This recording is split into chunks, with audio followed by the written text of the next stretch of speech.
राणा सांगा। कहने को तो नाम ही काफी है, लेकिन दुर्भाग्य है कि हमारी आज की पीढ़ी नाम के अलावा कुछ नहीं जानती। मेवाड़ वीरों की भूमि है, यहाँ कई शूरवीरों ने जन्म लिया और अपने कर्तव्य का परवाह किया। उन्हीं उत्कृष्ट मणियों में से एक थे राणा सांगा। पूरा नाम महाराणा संग्राम सिंह। वैसे तो मेवाड़ के हर राणा की तरह इनका पूरा जीवन भी युद्ध के इर्द गिर्द ही बीता, लेकिन इनकी कहानी थोड़ी अलग है। राणा सांगा ने अपने जीवन काल में 100 से अधिक युद्ध लड़े और इन युद्धों के दौरान राणा सांगा ने अपनी एक आंख, एक हाथ और एक पैर गंवा दिया। फिर भी राणा रुका नहीं, झुका नहीं।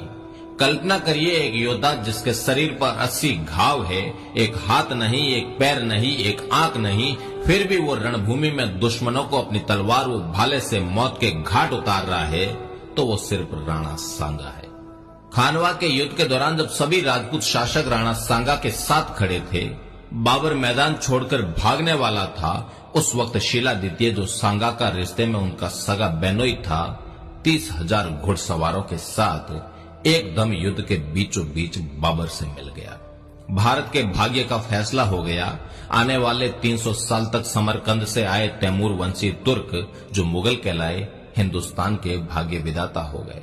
राणा सांगा फिर लड़ना चाहते थे, लेकिन घायल सांगा को जहर दे दिया गया। इतिहास के पन्ने कुर हकीकतें होती है, सुखद बॉलीवुड फिल्मों जैसा उसका अंत नहीं होता। सांगा हिंदुस्तान का बादशाह नहीं बन पाया। सांगा को हराने वाले बाबर की कब्र भी हिंदुस्तान के बजाय अफगानिस्तान में बनी। राणा सांगा ने 100 से अधिक युद्ध लड़े, जिनमें मात्र एक युद्ध में पराजित हुए, और आज उसी एक युद्ध के बारे में दुनिया जानती है। उसी युद्ध से राणा सांगा का इतिहास शुरू किया जाता है और उसी पर खत्म किया जाता है।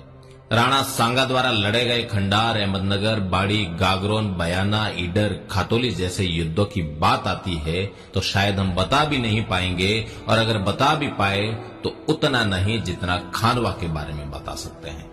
भले ही खातोली के युद्ध में राणा सांगा दिल्ली के इब्राहिम लोदी को दिल्ली तक खदेड़ दे, वो मायने नहीं रखता।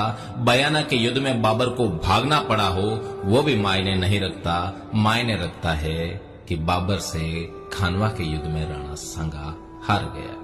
लेकिन जिन्होंने ये तय कर लिया था कि भारतीयों को असली भारत से कभी रूबरू नहीं होने देना है, उन्होंने हमारे सच्चे इतिहास का गला घोंट दिया। जिन बच्चों के खिलौने भी शेर और भाले थे, जिनके जीवन का अंत ही रण था, उनको इतिहास के अंधेरे में दबाकर मार दिया गया। वो भी ऐसे गला घोंट कर मारा गया कि किसी को चीख तक सुनाई ना दे।